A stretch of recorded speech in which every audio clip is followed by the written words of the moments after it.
Calaroga Shark Media. From Washington, D.C., the home of puppy shooting scandals, this is Ballot. Today, Trump is up to debate Joe Biden anywhere, anytime. And of course, we couldn't forget about South Dakota Governor Kristi Noem's controversial puppy killing anecdote from her upcoming memoir. Trump, ever the master of subtlety, took to his trusty Truth Social account to extend the invitation, suggesting that Biden join him at the courthouse in Lower Manhattan.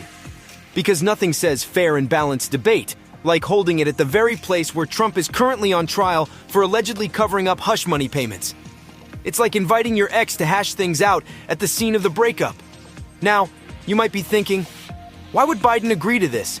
He's already said he's happy to debate Trump somewhere, sometime. But that's not good enough for the Donald. He wants specifics, and he wants them now. After all, he's got a busy schedule of court appearances and campaign rallies to juggle. But here's the kicker.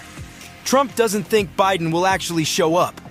He's like that kid on the playground who challenges everyone to a game of tag, but then acts surprised when no one wants to play with him. Maybe he will, maybe he will. I'm not sure he has a choice, Trump mused, with all the confidence of a man who's never been told no in his life. It looks like South Dakota Governor Kristi Noem has found herself in quite the pickle after a controversial anecdote about killing her puppy surfaced from her upcoming memoir. But fear not, folks. Noem is here to spin this into a case for her political prowess as she vies to become Donald Trump's VP pick. According to The Guardian, Noem's memoir includes snippets about her decisions to kill various family farm animals, including a 14-month-old puppy named Cricket and an unnamed goat. Now I know what you're thinking. Who would want a VP who shoots puppies and goats? But Noem has an explanation, and it's a doozy. Kristi Noem wrote, "Whether running the ranch or in politics, I've never passed on my responsibilities to anyone else to handle. Even if it's hard and painful, I followed the law and was being a responsible parent, dog owner, and neighbor." So there you have it, folks. Killing puppies and goats is just part of being a responsible adult, apparently. But not everyone is buying Noem's spin. Right-wing media personality Laura Loomer declared that this anecdote would be the death knell for Noem's VP aspirations, saying, "You can't shoot your dog and then be VP." I mean, she's got a point. Imagine the campaign slogans. Vote Noem. She'll shoot your problems away, one puppy at a time. Even President Biden's re-election campaign couldn't resist taking a jab at Noem. They posted pictures of Biden and Vice President Kamala Harris smiling with dogs, as if to say, "Look, our candidates don't kill puppies, they cuddle with them."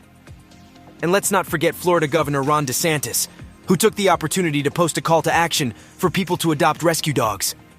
This isn't the first time Noem has raised eyebrows in Washington.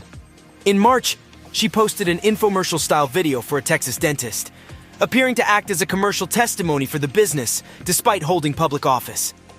I guess when you're the governor of South Dakota, you've got to find creative ways to pay the bills.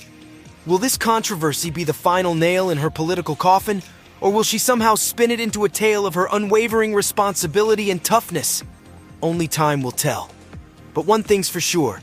If Noem does become VP, the White House might want to invest in some extra security for the first dog.